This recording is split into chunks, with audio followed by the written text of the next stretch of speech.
তো হ্যালো বন্ধুরা, ওয়েলকাম করছি এই চ্যানেলে আরও একটা নতুন ভিডিওতে।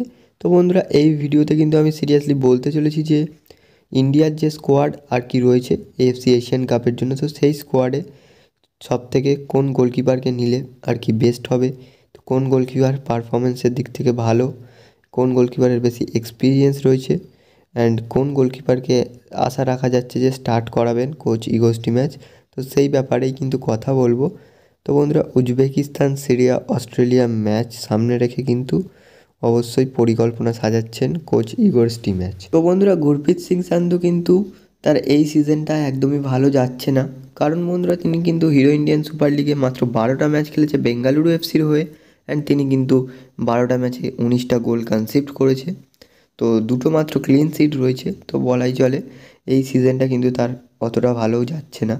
কিন্তু গুরপ্রীত সিং সান্ধু কিন্তু ইন্ডিয়ার টিমের হয়ে খেললে তার নিজের সেরা পারফরমেন্সটা দেয় আর কি।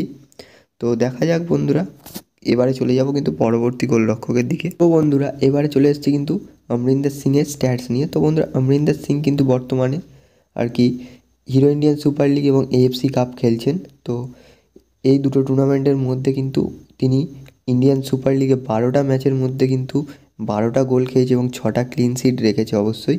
এবং এফসি কাপে কিন্তু 6টা ম্যাচের মধ্যে কিন্তু একটা ক্লিন শিট রেখেছে অ্যান্ড 12টা গোল কনসিড করেছে।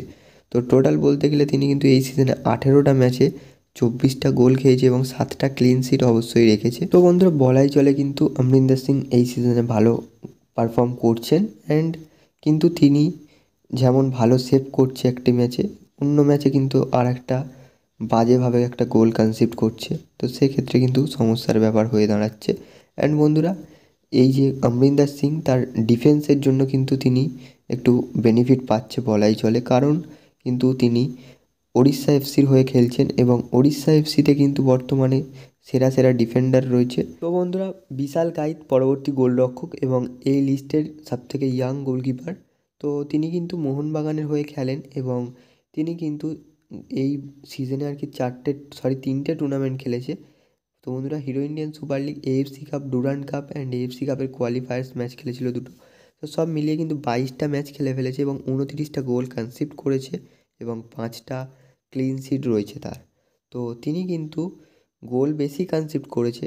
তো কারণ বন্ধুরা, মোহনবাগান ডিফেন্সে আনোয়ার আলী চলে যাওয়ার পরে আর কি যে ধসটা নেমেছে মোহনবাগানে, তো সেইটাই হচ্ছে কিন্তু একটা বড় সমস্যার বিষয়। সেক্ষেত্রেই কিন্তু এত গোল কনসিড করছে আর কি বিশাল কাইত। তো ডিফেন্স যদি না হেল্প করে, আর ভাই কী বলা যাবে। তো বন্ধুরা, কিন্তু বিশাল কাইত এমন এমন টাইমে এমন এমন সেভ দিচ্ছে যে দলকে আর কি ড্র করে দিচ্ছে সেভ দিয়ে, কিংবা দলকে জিতিয়ে দিচ্ছে ভাইটাল মোমেন্টে কিন্তু সেভ দিচ্ছে। তো বন্ধুরা, এবারে আমার মতে বন্ধুরা, কোন গোলরক্ষককে খেলানোর সুযোগ বেশি আমি সেটা বলে দিই। তো বন্ধুরা, ফার্স্টেই এক্ষেত্রে বলি যে পারফরমেন্সের দিক থেকে দেখলে কিন্তু অমরিন্দর সিং ক্লিন শিট বেশি রয়েছে, বাট পারফরমেন্সের দিক থেকে দেখলে কিন্তু বিশাল কাইতকে আমি এগিয়ে রাখবো।